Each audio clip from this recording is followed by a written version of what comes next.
Nanti tunggu yang itu masuk dulu. Udah 2 soal yang keluar.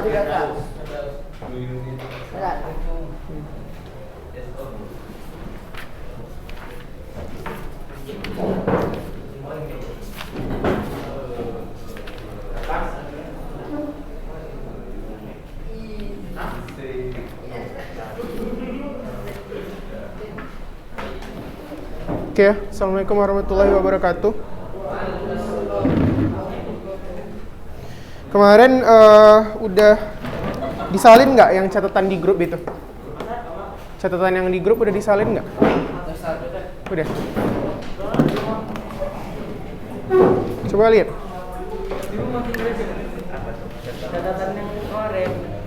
Coba lihat yang udah disalin itu. Catatan yang semalam dari iya. Dari mana semalam Ustaz? Semalam dari oh ini Ustaz dari menulis.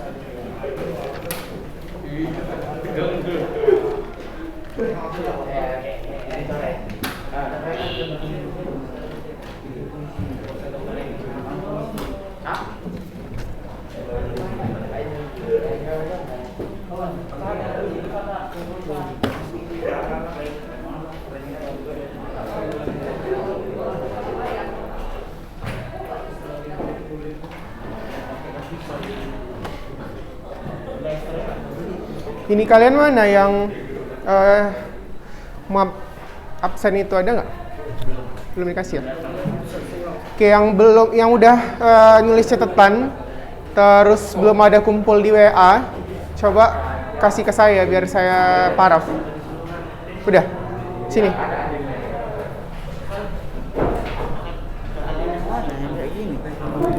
Iya.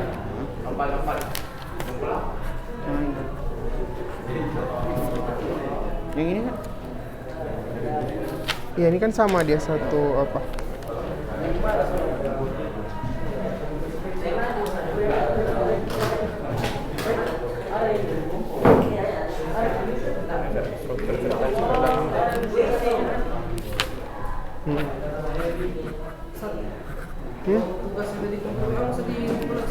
Nggak usah. Oke. Jadi kemarin kita sudah masuk kepada teks narasi. Jadi teks narasi itu adalah jenis teks yang tujuannya itu menceritakan kalau ada sebuah kemarin kan kita udah baca nih tentang pohon keramat itu ya.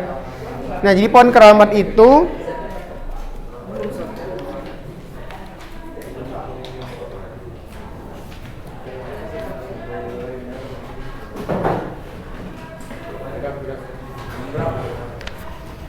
yang halaman 56.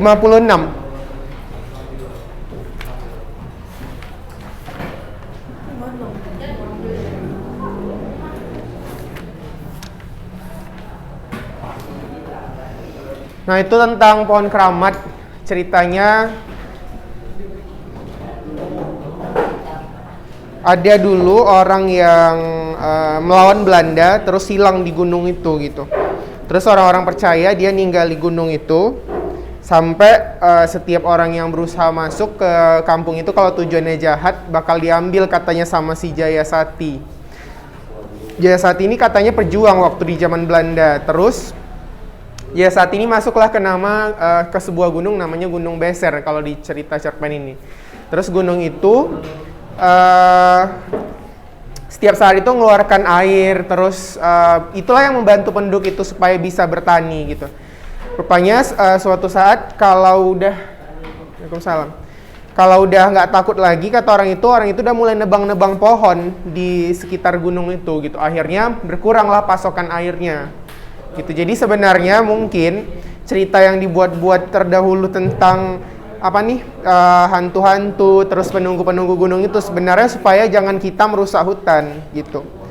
Jadi selama gunung ini lestari katanya, kan ada di paragraf terakhir halaman 59. Saya hanya bisa mencatat peristiwa-peristiwa seperti itu tanpa adanya mengerti apa yang terjadi. Saya kebingungan dengan banyak hal. Satu hal yang pasti, kita harus dekat dan bersahabat dengan alam, katanya gitu. Jadi kan sekarang banyak kekeringan itu gara-gara gunungnya ditebang pohon-pohonnya. Terus di halaman 61, kalau kemarin sudah lihat catatan yang di grup, di situ ada unsur-unsur cerpen. Jadi cerpen itu tergolong ke dalam, ini bisa.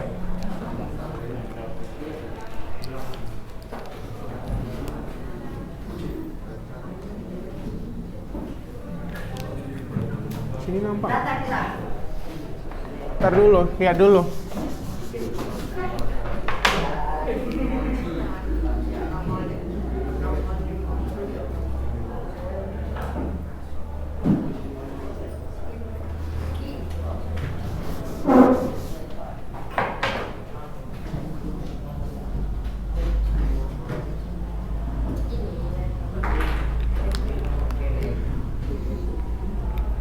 Nah, dia kan tergolong ke dalam teks naratif.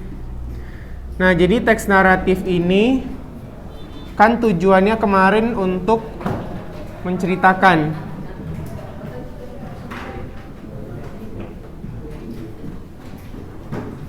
Menceritakan siapa? Yang pasti yang diceritakan itu kalau nggak tokoh, ya peristiwa. Jadi biografi, terus cerita sejarah, itu tergolong ke dalam teks naratif. Yang mana kemarin unsurnya ada orientasi. Apa isi orientasi kemarin? Karakter plus sifat. Jadi misalnya orangnya bagaimana, terus sifatnya seperti apa. Baru masuk ke pengungkapan peristiwa.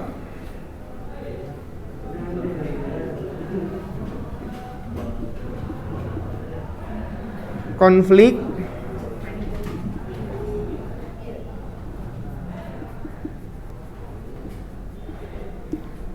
Klimaks, dan terakhir ada resolusi, gitu ya. Konflik ini kan masalah. Klimaks itu ketika masalahnya itu sudah menimbulkan efek atau dampak. Jadi misalnya dia buat masalah kayak cerita di cerpen itu. Masalahnya mereka menebang pohon, gitu kan. Terus ada kepercayaan asing seperti ada hantu apa segala macam. Terus pohonnya ditebang ketika mereka udah nggak percaya lagi. Terus dampaknya akhirnya lingkungan mereka yang biasanya nyari air itu nggak susah, akhirnya ada dampaknya. Nah, itulah namanya klimaks. Ketika masalah yang muncul itu sudah menimbulkan efek langsung pada diri si tokoh. Lalu ada resolusi. Resolusi itu terkait dengan penyelesaian.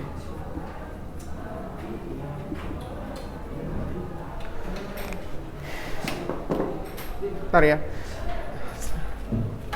Saya mau ngasih kisi-kisi ujian.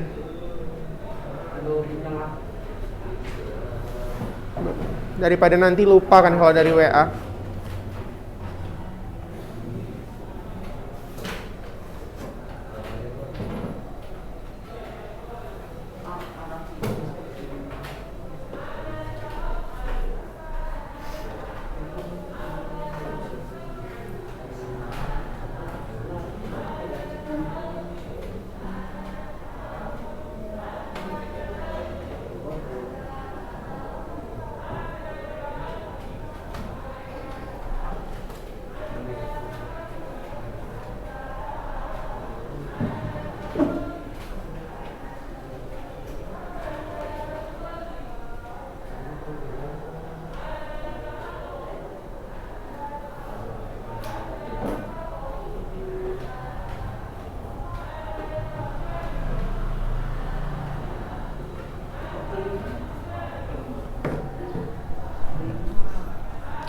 Nah, dari struktur itu, si narasi tadi punya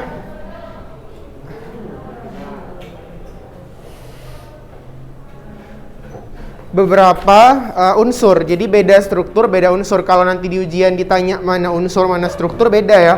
Yang ini namanya struktur. Yang orientasi, pengungkapan peristiwa, konflik, klimaks, resolusi, ini struktur. Kalau yang ditanya soal unsur, berarti terkait yang kemarin. Ada tema, ada latar, judul, alur, sudut pandang, gaya bahasa. Ingat, perhatikan definisi masing-masing unsurnya. Kalau yang ditanya sudut pandang, berarti itu letak pengarang dalam cerita. Yang kamu lihat pengarangnya, ya, jangan yang lain-lain. Salah dari awal dia udah buka pakai kata aku, berarti sudut pandangnya apa? Sudut pandang orang pertama. Karena ada pertama pelaku utama, ada yang dia sampingan. Kalau sampingan di tengah cerita, dia mengubah ke orang lain. Aku sekolah di Lenoha. Setiap hari aku datang pukul 7. Nah, di sekolahku aku punya teman semeja namanya si Andi misalnya. Dia berubah jadi cerita si Andi. Nah, itu namanya sudut pandang orang pertama pelaku sampingan. Awalnya dia yang ceritain diri dia, tengah-tengah dia bertukar ceritain orang lain. Tapi kalau sudut pandang orang ketiga, udah pasti kata gantinya orang, dia. Nah, tinggal lagi ada yang detail, ada yang nggak detail. Kalau yang detail tuh namanya ketiga serba tahu. Gitu ya. Nggak ada sudut pandang orang kedua, jadi jangan pernah ngisi di ujian sudut pandang apa ini, sudut pandang orang kedua kamu isi gitu kan. Jadi nggak ada seperti itu yang namanya sudut pandang, hanya ada yang pertama dan ketiga.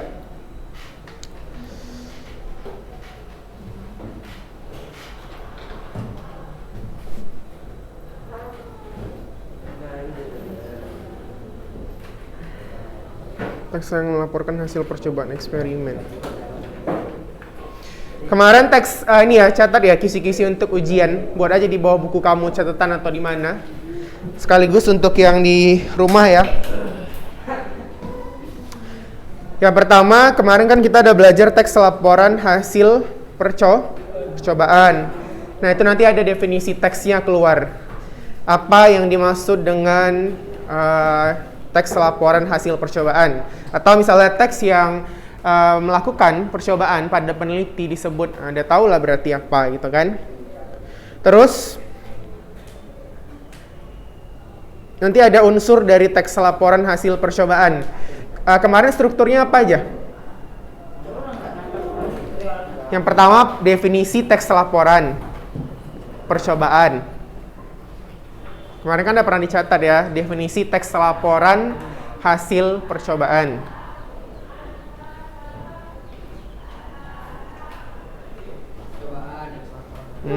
Terus struktur teks laporan percobaan. Iya, itu udah nomor 2. Laporan hasil percobaan.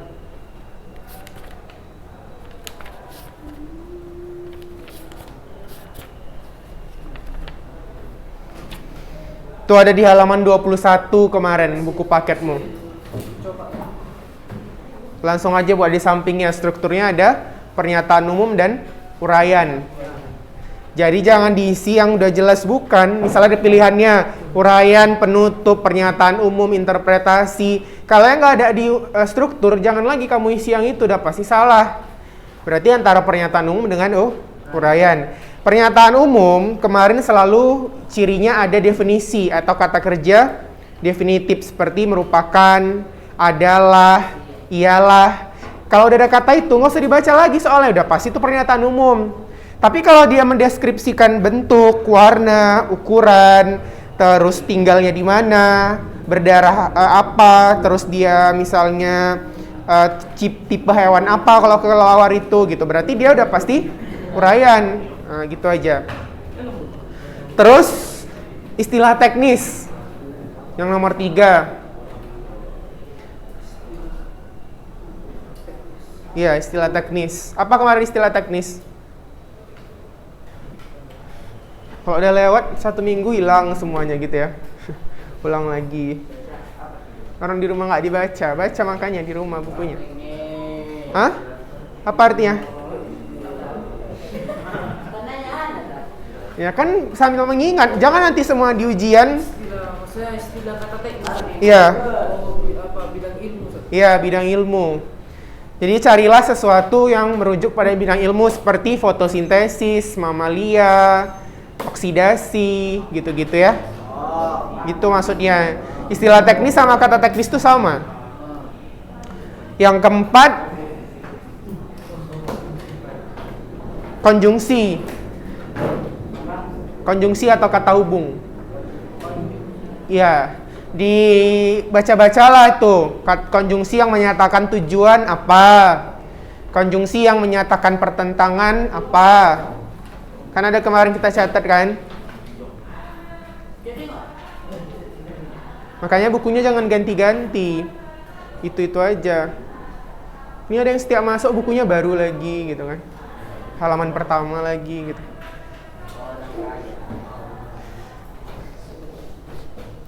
Satu buku aja gitu. Dah?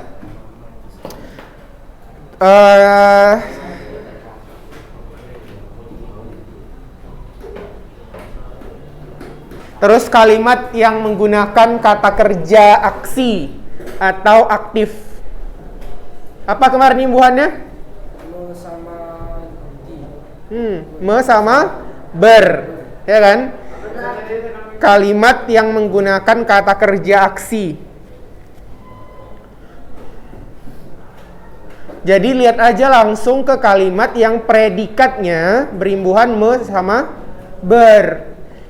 Ya, biar cepet. Jadi dia ada kata kuncinya, jangan semua dibacai gitu kan. Habis waktunya nanti.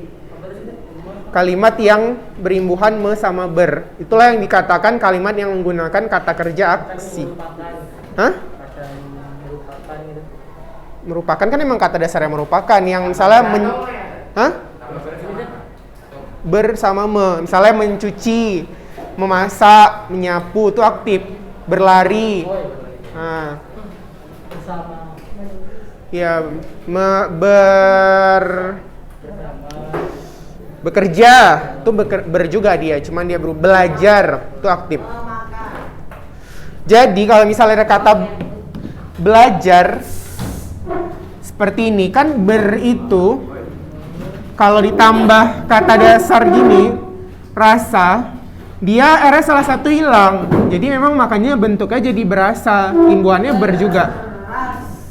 Ber ditambah ajar dia berubah jadi bel. Makanya terbentuklah kata belajar. Nah, jadi sebenarnya belajar itu imbuhannya ber juga gitu. Apalagi contoh imbuhan yang berubah. Pokoknya dia seperti itu. Persatuan, apa nih? Persamaan. Nah, dia kan awalnya itu imbuhannya pe juga, tapi pada kata-kata tertentu dia berubah jadi r, atau pada kata-kata tertentu dia berubah jadi l. Ber atau bel itu sama imbuhannya. Dah, terus udah tahu ya, berarti tadi kata kerja aksi yang berimbuhan me dengan ber. Terus pernyataan umum dalam bahasa lain itu bisa disebut sebagai aspek umum atau objek yang dijelaskan. Tulis, nanti ada keluar di soal. Pernyataan umum dapat juga disebut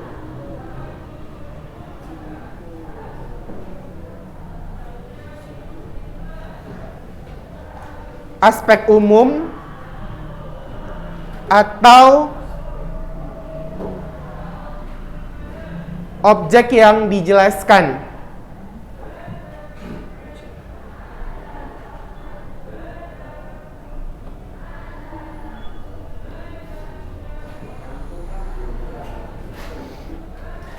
Jadi kalau nanti ada soal aspek umum atau objek yang dijelaskan, berarti itu maksudnya pernyataan umum. Selanjutnya, nanti ada soal yang seperti pernah kita kerjakan yang di halaman 14. Kemarin kan ada kita latihan di halaman 14 ya. Coba lihat bukumu dulu halaman 14-15. Buku paketnya dibuka buku paketnya halaman 14-15. Yang kan ada menggunakan kata kunci. Misalnya kayak kemarin halaman 14-15. Misalnya Venus berotasi sekali setiap 244 hari. Nah, berarti kata kuncinya rotasi planet Venus gitu. Nah, nanti ada soal seperti itu. Ada nanti penggalan, ya kan? Terus kamu cari kata kunci yang tepat. Ya, jadi udah pernah dipelajari ya. Semua yang keluar udah pernah dipelajari. Venus sangat tua dan berbatu. Ada Venus gitu, Ustaz. Iya, berarti usia planet Venus gitu, ha? Ada Venus gitu. Iya, yang latihan kemarin. Pokoknya menemukan kata kunci. Terus kegiatan berbicara di depan umum. Nah, kemarin kan kita sudah juga belajar tentang teks pidato persuasif. Kalau dia meyakinkan, berarti dia persuasif. Kalau dia memberikan informasi, berarti menginformasikan. Kalau dia memaparkan, berarti teks eksposisi. Perhatikan aja kata kuncinya. Kalau yang ditanya soal memaparkan, berarti teks eksposisi. Mengajak, berarti pidato persuasif. Kalau dia meyakinkan atau memberikan informasi, berarti teks informasi atau berita. Gitu. Eksposisi.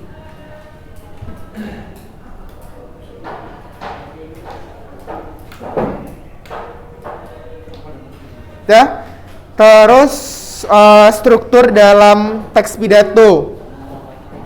Kan itu sama kemarin ya. Struktur teks pidato itu kan sama dengan teks eksposisi. Jadi ini sama sebenarnya. Yang kemarin ada tesis, terus argumen, ya rekomendasi. Nah, masalahnya yang ditanya di soal nanti bukan apa itu tesis, bukan gitu. Tapi nanti ada penggalan, satu penggalan paragraf, terus kamu tentukan dia tesis kah, argumen atau rekomendasi. Berarti harus tahu cirinya. Tesis kemarin apa? Pendapat. Kan kalau argumen itu data pendukung, rekomendasi itu ajakan.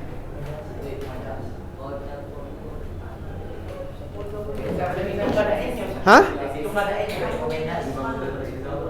Maksudnya? Oh, ini rekomendasi ya.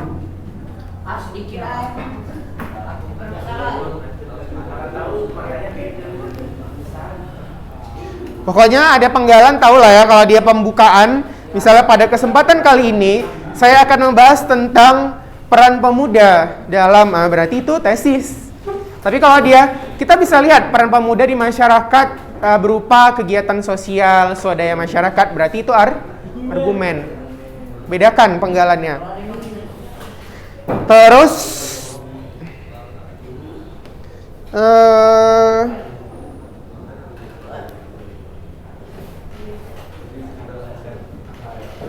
cara-cara mempersuasi. Yang kemarin ada type-nya di halaman 37. Cara-cara mempersuasi. Kan ada 3 type. Yang kemarin ada tipe etika, emosi, logika. Nanti juga ada sebuah penggalan seperti itu, ya. Apa kemarin tipe emosi? Kalau nanti ada penggalan emosi berarti berkaitan dengan perasaan. Etika itu moral, logika itu akal sehat, ya. Jadi kalau dia berhubungan ke keilmuan, logika dia. Kalau dia masalah moral, berarti moral apa? Etika. Perasaan, emosi. Jangan ketukar-tukar ya.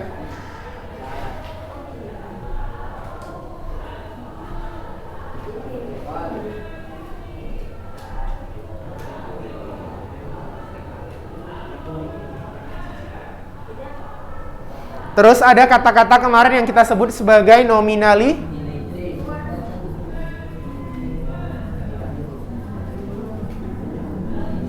nominalisasi. Coba sebutkan, siapa namanya?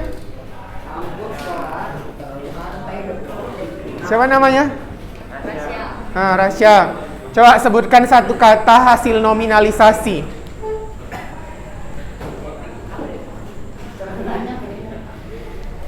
Cepat, hasil nominalisasi. Ya. Ya. Apa? Nominalisasi kemarin apa, Rasya? Nominalisasi itu Isasi itu proses. Nominal benda. Berarti proses membuat sesuatu jadi benda. Biasanya dia pakai imbuhan pean atau kean atau an. Nah, berarti apa contoh kata benda nominalisasi yang awalnya bukan kata benda, tapi karena imbuhan ini dia jadi kata benda. Apa contohnya, Resya? Masa nggak bisa ngubah satu kata dari ini? Asalnya bukan kata benda, tapi kita kasih imbuhan itu sehingga dia jadi kata benda.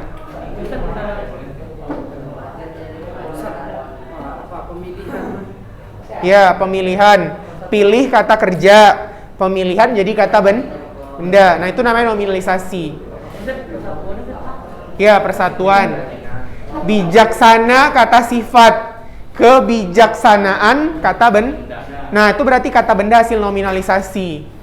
Nanti perhatikan yang dimintanya nomina apa nominalisasi. Kalau nominalisasi berarti asalnya bukan kata benda. Kalau nominal memang kata benda seperti ini, spidol, penghapus, papan tulis. Nah, itu berarti memang nomina, ya. Tapi kalau kebijaksanaan itu nominalisasi namanya. Dah, itu juga ada keluar. Jadi jangan bilang nggak dipelajari. Pokoknya semua yang keluar sudah pernah dipelajari. Kalau nggak diisi dengan benar berarti nggak belajar, gitu kan? Dah? Sampai situ ada pertanyaan nggak? Bikinnya nggak bentar? Hah? Bikin minggu depan? Tanggal 15 kalau nggak salah. Di semester ya? Mid. Tengah semester? Tapi sebelum itu nanti kita ada ujian praktek. Ujian prakteknya tetap kepada yang kemarin laporan membaca. Oh, bacaan itu? Mau membaca? Iya. Jadi nanti kita cuma melaporkannya gitu. Iya, nanti saya tanyanya acak lah. Pokoknya ada pertanyaan-pertanyaan yang mengindikasikan kalian udah baca atau belum. Misalnya, kalau baca novel, tokoh dalam novel itu apa gitu. Lalu bawa Ustaz tadi. Udah mau bawa tadi. Ya, pokoknya minggu depan semuanya dibawa kalau memang ada kita tatap muka. Tapi kalau yang minggu depan kita tidak tatap muka, berarti semuanya nanti kumpul via WA. Terus foto aja buku yang kamu baca, kamu jelaskan di bawahnya, Ustaz, saya baca buku ini, judulnya, pengarang ini, isinya tentang ini. Nah, terus apa alasan kamu memilih buku itu? Kan banyak buku nih, kenapa kamu pilih buku itu? Ya, bisa?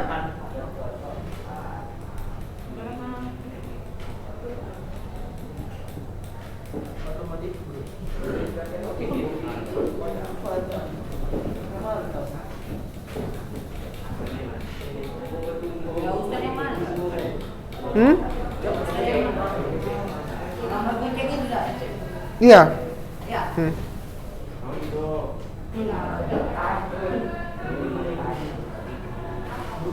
Yang belakangnya kosong-kosong.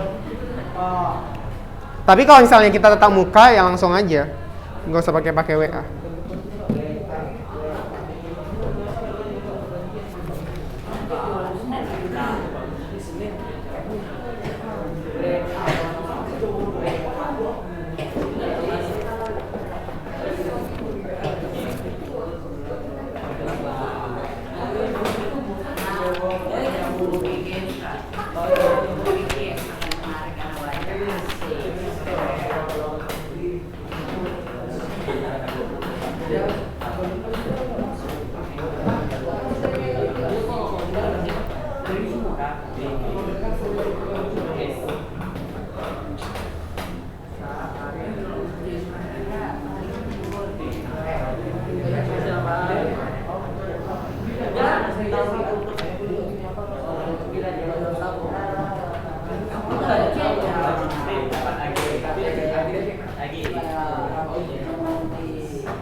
Karena banyak soal tentang pohon keramat ini,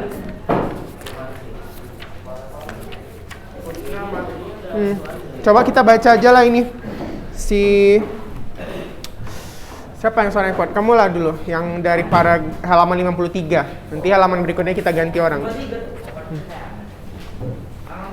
53. Siapa kata nominalisasi sesa? Iya, tadi yang saya sebutkan itu semua keluar. Di sebelah barat kampung ada gunung itu. Begitu besar. Habis nol makan barang lagi.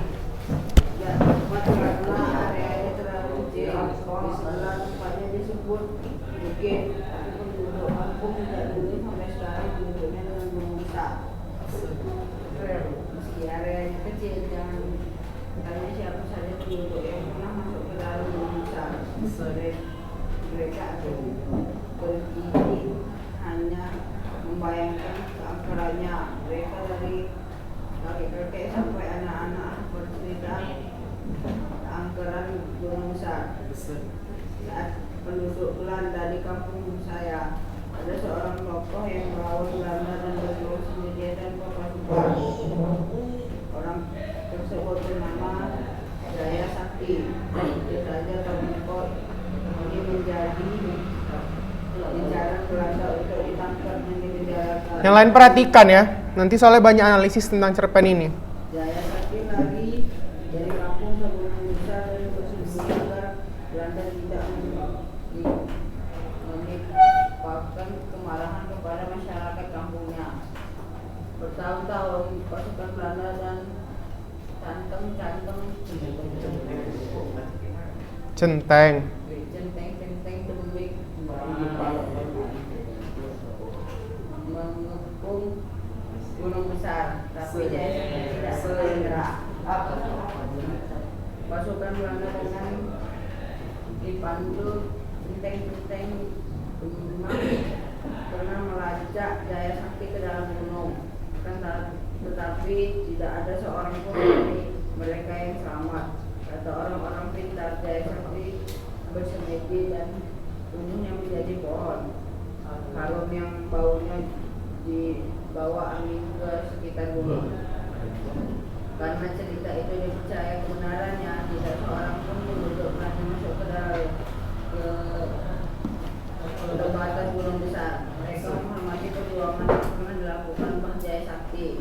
Selain itu, konon mereka takut masuk ke dalam gunung karena dahulu ada beberapa orang mencari kayu bakar nekat masuk ke dalam, akan tetapi dia bernasib seperti pasukan Belanda dan centeng-centeng Demak.